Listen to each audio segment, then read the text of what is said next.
In 2022, astronomers working with Kitt Peak's telescopes helped confirm something that sounds like a prank the universe is playing on us, a gas giant that looks like Jupiter's cousin, but has the density of a marshmallow.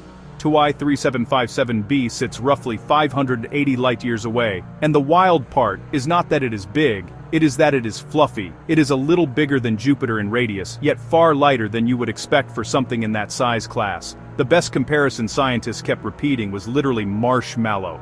Noirlab.ter adu. And it gets weirder. This planet orbits a cool red dwarf, which is exactly the kind of star you would not expect to host an inflated, puffy, hot Jupiter-style world. Its orbit is slightly eccentric, meaning its distance from the star changes, and that star does not treat it gently. Red dwarfs can be active, blasting bursts of radiation. Over time, that energy can puff up a planet's atmosphere, like whipping air into egg whites, except the bowl is a gravitational field, and the mixer is a star trying to sandblast you off the face of existence. Noirlab.edu. But Tuai 3757b is only the opening act, because if you want truly hostile planets, you do not look for life. You look for the places where the laws of comfort get publicly humiliated. Take Taurus 2b. This one has a reputation, and it earned it. Taurus 2b is so dark that it reflects around 1% of the light that hits it. That is darker than coal, darker than black paint in the way you would normally imagine black. It is the kind of black that makes your brain think your eyes stopped working. And the most unsettling detail is that it is not hiding out in the cold. It is roasting. It is a hot Jupiter parked close to its star, meaning its atmosphere is heated to temperatures where it likely glows faintly, not with friendly starlight, but with its own dim red heat, like a piece of metal that is hot enough to be embarrassed about it. Now here is a fun contrast. If Taurus 2b is a void that eats light, Gliese 504b is a planet that looks like it should not be allowed to have a color that pretty. It is sometimes described as magenta, like a dark cherry blossom glow, because it is still radiating leftover heat from its formation. Most giant planets mainly shine by reflecting their star's light, but a young giant can still glow from within, like an oven that is still cooling down long after the cooking is done. So we have one world that is absurdly black, and another that looks like a neon planet cosplay, simply because it is still warm inside. And then we hit the category that always tricks people at first: ocean planets. GJ1214b is one of the most famous candidates that made everyone start asking, wait, could there be worlds made mostly of water? Its size and density suggest it could be water-rich, possibly with a deep layer of volatiles, maybe water, maybe something else, under a thick atmosphere that has been frustratingly hard to read. The honest truth is that it is still confusing, and that is part of the fascination. It is a planet that refuses to show its ingredients list. But even if the exact recipe is debated, the concept is solid. There may be worlds where the ocean is not a feature. It is the main event. Now let's take the ocean idea and turn it into a nightmare. Kepler 10b is not a water world. It is a lava world, a scorched rocky planet with a dayside hot enough for molten rock, with temperatures in the ballpark of 1,500 degrees on the star-facing side. So yes, you can call it an ocean planet, if your definition of ocean includes glowing magma and an atmosphere that feels like an open furnace door. At this point, you might think the universe has used up its creativity. It is not, because sometimes the horror is not the surface, it is the weather. WASP 76b is famous for a reason that sounds like a metal album title: Iron Rain. On the day side, temperatures are high enough to vaporize metals. Winds can carry that vapor toward the cooler night side, where the iron can condense and fall as droplets. Imagine standing under clouds that do not rain water, do not rain acid, but rain literal metal. ESADS S80 ASO Bansabans Dandarain HD 18997 3b is a different kind of violence. It is known for extreme winds measured around 5,400 malars, and its atmosphere can contain silicate particles. Under those conditions, you get the famous description, glass rain. But the truly nasty part is that the wind is so fast, the glass does not politely fall downward. It gets hurled sideways, turning the sky into a horizontal sandblaster made of knife dust. NASA science. Now, if you want the hottest of the hot, there is Kelt 9b.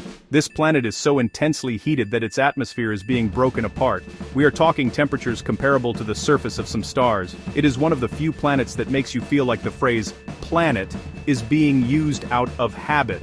because the environment is basically a chemistry demolition zone. But hell planets are not the only strange ones. Some planets are tragic.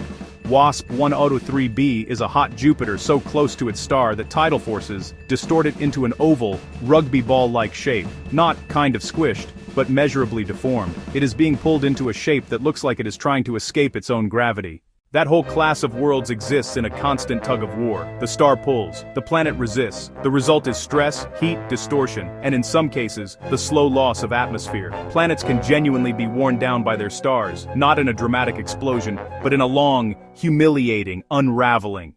And if you want an even darker twist, some planets are not just getting deformed, they are getting erased. There are worlds that orbit pulsars, the dead cores of exploded stars. The first confirmed exoplanets ever discovered were actually found around a pulsar, which still feels like the universe trying to flex on us. And while pulsar planets can exist, it is not hard to imagine how harsh that environment can be, with intense radiation and particle winds capable of stripping and frying whatever is unlucky enough to orbit too close. Now let's talk about the Diamond Planet story, because it is too good not to.